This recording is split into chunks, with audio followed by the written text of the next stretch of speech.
नमस्कार दोस्तों, आज है 7 अगस्त और स्पेशल करंट अफेयर्स में फ्रेंड्स आपका स्वागत है। आज का हमारा पहला क्वेश्चन है, ए सॉन्ग ऑफ इंडिया पुस्तक के लेखक कौन है? Who is the author of the book a song of India?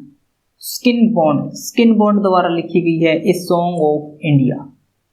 Ruskin bond ने ए सॉन्ग ऑफ इंडिया पुस्तक में 16 साल की उम्र में हुए अपने अनुभव साझा किए हैं, जिसमें उन्होंने वर्णन किया है कि प्रसिद्ध लेखक बनने से पहले उन्होंने अपनी लेखन यात्रा शुरू करने के लिए किस प्रकार संघर्ष किया था।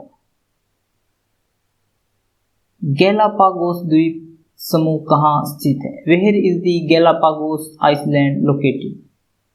तो गैलापागोस द्वीप समूह प्रशांत महासागर में स्थित है। यह लगभग 60,000 वर्ग किलोमीटर में फैला हुआ। The Galapagos island is located in the Pacific ocean and covers approximately 60,000 square kilometre. यह द्वीप समूह इक्वाडोर का हिस्सा है और दक्षिण अमेरिकी महाद्वीप से लगभग 1000 किलोमीटर दूरी पर स्थित है। इक्वाडोर द्वारा इस द्वीप समूह के एक हिस्से को 1935 में वन्यजीव अभयारण्य बना दिया गया था। इस अभयारण्य को 1959 में गैलापागोस नेशनल पार्क में बदल दिया गया। 1978 में गैलापागोस द्वीप समूह को यूनेस्को द्वारा पहले विश्व धरोहर स्थल के रूप में चिन्हित किया गया था। इस द्वीप समूह पर मांटा, रे और शार्क जैसे जलीय प्रजातियां पाई जाती हैं। साथ ही इन द्वीपों पर समुद्री इगुआना, फर सील और वेब्ड अल्बाट्रोस जैसे कई जलीय वन्यजीवों की प्रजातियां पाई जाती हैं। ब्रिटिश वैज्ञानिक चार्ल्स डार्विन ने 1835 में इस द्वीप समूह पर कुछ महत्वपूर्ण अध्ययन किए थे, जिसने उनके विकासवाद के सिद्धांत में अहम भूमिका निभाई थी। ये देख सकते हैं फ्रेंड्स आप कि पैसिफिक ओशियन में गैलापागोस आइसलैंड कहाँ स्थित है। इक्वाडोर का हिस्सा है ये। एकीकृत द्वीप प्रबंधन योजना क्या है? What is an integrated island management plan? तो एकीकृत द्वीप समूह प्रबंधन का लक्ष्य एक एकीकृत द्वीप प्रबंधन योजना तैयार करके भारतीय द्वीपों अंडमान और निकोबार तथा लक्षद्वीप की सामाजिक पारिस्थितिक स्थिरता को सुनिश्चित करने में सहायता करना है। IIMP aims to help ensure the socio-ecological sustainability of the Indian islands, Andaman and Nicobar and Lakshadweep by preparing an integrated island management plan.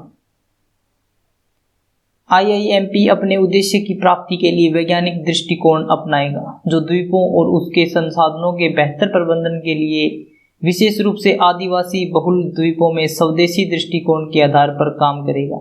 इसके अलावा आपदा या विभिन्न प्रकार के खतरों से निपटने हेतु दिशा निर्देश तैयार करेगा और द्वीपों के लिए जलवायु परिवर्तन अनुकूलन तथा शमन रणनीति विकसित करेगा। इसके कुछ प्रमुख लक्ष्यों में एकीकृत द्वीप प्रबंधन, ग्रीन द्वीप अर्थव्यवस्था अवधारणा को विकसित करना और द्वीप के जन समुदायों के सहयोग से इको टूरिज्म विकास को एक विशेष विकल्प के रूप में स्थापित करना है।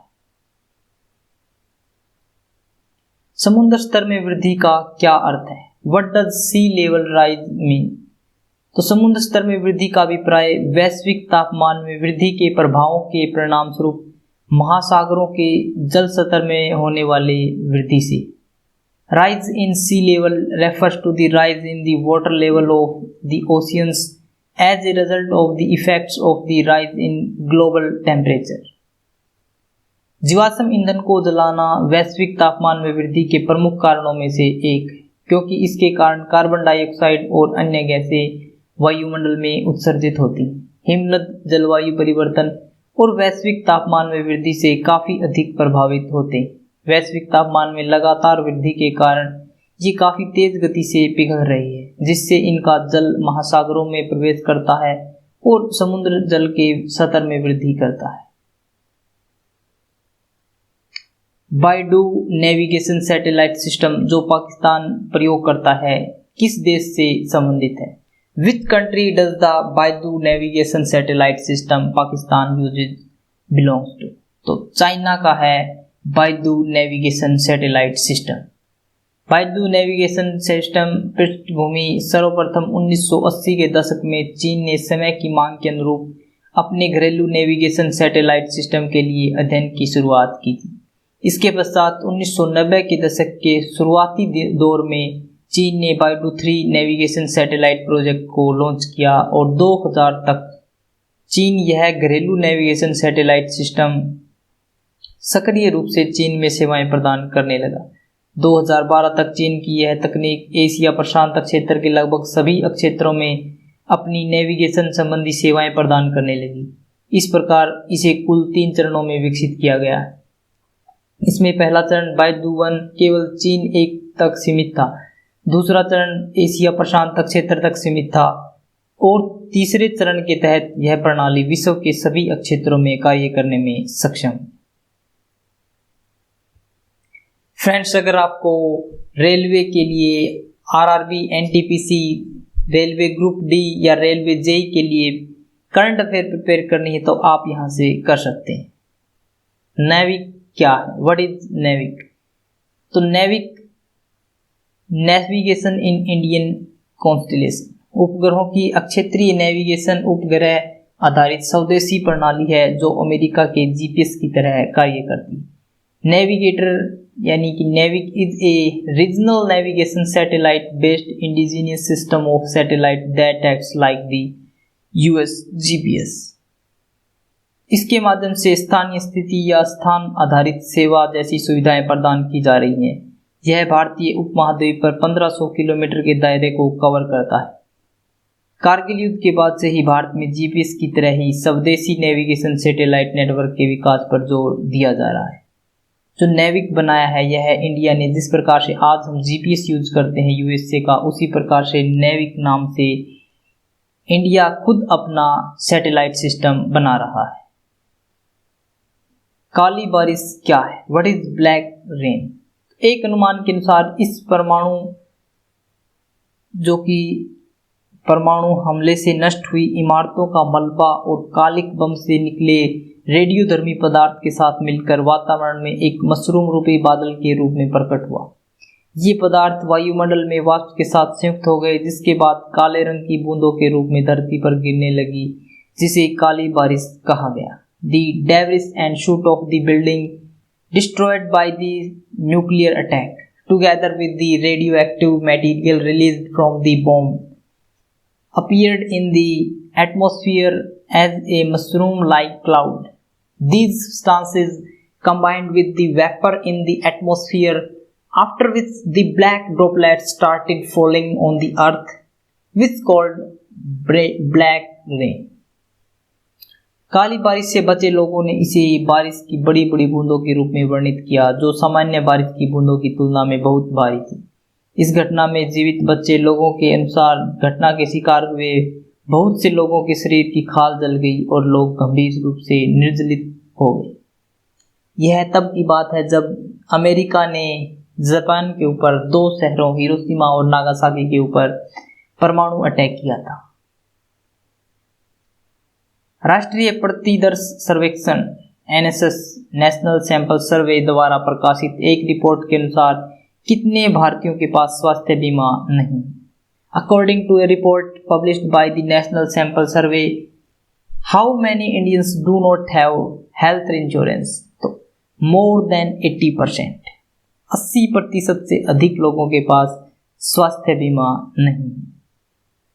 एनएसएस के 75वें दौर के सर्वेक्षण के तहत देश में स्वास्थ्य सेवा की स्थिति और रुग्णता पर चिंताजनक तथ्य सामने आए हैं। इस सर्वेक्षण के अनुसार ग्रामीण क्षेत्रों में लगभग 85.9% और शहरी क्षेत्रों में 80.9% लोगों के पास स्वास्थ्य बीमा नहीं। इस सर्वेक्षण में सरकारी और निजी बीमा सेवा प्रदाताओं से जुड़ी जानकारी को शामिल किया गया था। एनएनएस का नवीनतम पिछला सर्वेक्षण 2017 और जून 2018 के बीच संचालित किया गया था। इस सर्वेक्षण में देश के शहरी और ग्रामीण क्षेत्रों से लगभग 5.5 लाख से अधिक लोगों को शामिल किया गया। विश्व प्रकृति संरक्षण दिवस कब मनाया जाता है? When is world nature conservation day celebrated? 28 जुलाई। 28 जुलाई को विश्व प्रकृति संरक्षण दिवस मनाया जाता है। प्राकृतिक संसाधनों के महत्व के बारे में जागरूकता उत्पन्न करने एवं इसके प्रसार के उद्देश्य से हर वर्ष इस दिवस का आयोजन किया जाता है। यह दिवस पृथ्वी के प्राकृतिक संसाधनों का संरक्षण और सुरक्षा के लिए लोगों को प्रोत्साहित करता है, जो अतिशोषण एवं दुरुपयोग के कारण तेजी से कम हो रही है। दुख भोगने से हमें सुख के मूल्य का ज्ञान होता है। फ्रेंड्स, हम अक्सर सोचते रहते हैं कि हमेशा हमें सुख ही मिलता रहे, लेकिन अगर आप दुख का एहसास ही नहीं करोगे तो आप सुख की कीमत को नहीं जान पाओगे। आप किसी चीज की कीमत तभी जान पाते हैं जब आपको उस चीज का अभाव हो। नेवी किस देश का सिस्टम है? ऑप्शन ए है America, option B Bharat, option C चीन और ऑप्शन डी जापान। तो किस देश का सिस्टम है नेविक? फ्रेंड्स, अगर आपको वीडियो अच्छी लगी तो इसे लाइक करें, शेयर करें और हमारे चैनल को सब्सक्राइब करें ताकि आपको नोटिफिकेशन मिलता रहे। अगर आपको इसकी पीडीएफ चाहिए तो आप हमारे टेलीग्राम ग्रुप से डाउनलोड कर सकते हैं, जिसका लिंक हमने डिस्क्रिप्शन बॉक्स में दिया हुआ है। आज के लिए इतना ही फ्रेंड्स। Thanks for watching.